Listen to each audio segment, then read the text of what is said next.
Assalamualaikum warahmatullahi wabarakatuh. Nama saya Sri Anjani dengan nomor induk mahasiswa 11911021434. Baiklah, saya akan mempresentasikan tentang organisasi pengembangan kurikulum. Di mana pengertian organisasi kurikulum ini adalah struktur program kurikulum yang berupa kerangka umum pendidikan atau pembelajaran yang hendak disampaikan kepada peserta didik agar tercapainya tujuan pendidikan atau pembelajaran yang ditetapkan. Bagian kedua yaitu penentuan dan pemilihan isi kurikulum. Isi kurikulum terdiri atas bahan-bahan pengajaran dan berbagai pengalaman yang diperlukan dalam tercapainya tujuan pendidikan. Para perencana kurikulum seringkali mengalami berbagai kesulitan dalam menyusun dan merencanakan isi kurikulum yang relevan dengan tujuan yang hendak dicapai. Berbagai perubahan dalam bidang sosial, ekonomi, budaya, politik, dan lainnya ikut pula mempengaruhi penentuan isi kurikulum. Sebagai contoh, Caswell and Campbell telah merumuskan kriteria berikut. Yang pertama, kegunaan isi kurikulum dalam menafsirkan, memahami, dan menilai kehidupan yang kontemporer. Yang kedua, kegunaan isi kurikulum dalam memuaskan minat. Nah, bagian yang selanjutnya itu ada prosedur pengorganisasian kurikulum.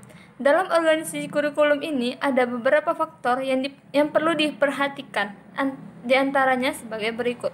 Yang pertama, ruang lingkup bahan atau scope adalah keseluruhan materi pembelajaran dan pengalaman yang akan diberikan dari suatu bidang studi mata pelajaran atau dari suatu pokok bahasan tertentu. Yang kedua ada urutan bahan atau sequence, adalah penyusunan bahan pelajaran menurut aturan tertentu secara berurutan. Yang ketiga itu ada penempatan bahan atau bisa disebut grade placement. Itu mempunyai arti penempatan satu atau beberapa bahan pelajaran untuk kelas tertentu.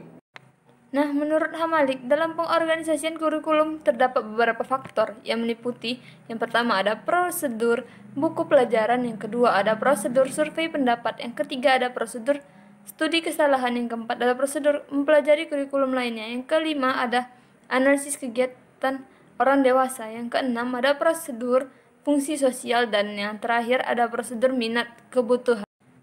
Nah, pembahasan yang terakhir itu ada jenis-jenis organisasi kurikulum, di mana jenis-jenis itu ada 4. Yang pertama ada separated subject kurikulum atau bisa disebut dengan kurikulum mata pelajaran terpisah.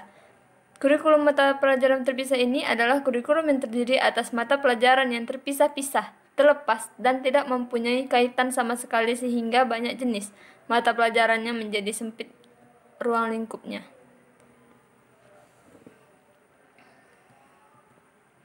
Kelebihannya itu ada, yang pertama ada kurikulum ini sederhana dan mudah untuk direncanakan serta dilaksanakan. Yang kedua, kurikulum ini mudah diubah atau membuang sebagian materi pelajaran dan menggantinya dengan yang lain. Yang ketiga, kurikulum ini dipakai di pendidikan tinggi. Dan kelemahannya itu ada kurikulum ini memperhatikan kurikulum ini memberikan mata pelajaran yang terpisah yang tidak berhubungan satu dengan lainnya. Yang kedua, kurikulum ini tidak memperhatikan masalah-masalah sosial yang dihadapi anak-anak dalam kehidupannya sehari-hari di masyarakat. Yang kedua itu ada correlated kurikulum atau bisa disebut dengan kurikulum mata pelajaran gabungan. Kurikulum mata pelajaran gabungan ini suatu bentuk kurikulum yang menunjukkan suatu hubungan antara satu pelajaran dengan mata pelajaran lainnya, tetapi tetap memperhatikan ciri-ciri atau karakteristik tiap bidang studi tersebut. Nah, kelebihan kurikulum korelatif tadi itu, yang pertama ada jenisnya itu menunjukkan adanya integrasi pengetahuan kepada siswa. Yang kedua, dengan adanya pengkajian suatu topik dari berbagai bidang studi, maka pengetahuan dan pemahaman siswa akan lebih mendalam dengan penguraian dan tinjauan lebih perspektif ilmu. Dan kekurangannya itu ada guru akan kesulitan menjalani jenis kurikulum ini, dikarenakan oleh kenyataan bahwa ada di antara para guru yang tidak atau kurang mampu menguasai antar disiplin ilmu. Yang kedua itu ada pengetahuan yang diberikan kurang sistematis dan juga kurang mendalam pada berbagai bidang studi. Nah, yang ketiga itu ada integrated curriculum, di mana artinya itu meniadakan batas-batas antara berbagai mata pelajaran dan menyajikan bahan pelajaran dalam bentuk unit atau keseluruhan. Nah, manfaat kurikulum ini adalah segala sesuatu yang dipelajari anak merupakan unit yang bertalian erat, bukan fakta yang terlepas satu sama lain. Yang kedua, kurikulum ini sesuai dengan pendapat-pendapat modern tentang belajar. Kelebihan kurikulum ini adalah yang pertama sangat sesuai dengan perkembangan modern tentang teori dan proses belajar mengajar. Yang kedua sesuai dengan ide demokrasi. Yang ketiga penyajian bahan disesuaikan dengan kesanggupan individu. Dan kelemahannya pun yang pertama ada guru tidak dilatih melakukan kurikulum semacam ini. Yang kedua organisasinya tidak logis dan kurang sistematis. Yang ketiga terlalu memberikan tugas-tugas guru. Nah, jenis yang terakhir ini ada kurikulum bidang studi. Menurut pandangan sejumlah ahli, kurikulum bidang studi ini termasuk dalam jenis kurikulum berkorelasi. Karena bidang studi ini sudah merupakan perpaduan atau fusi sejumlah mata pelajaran sejenis yang memiliki ciri-ciri yang mirip.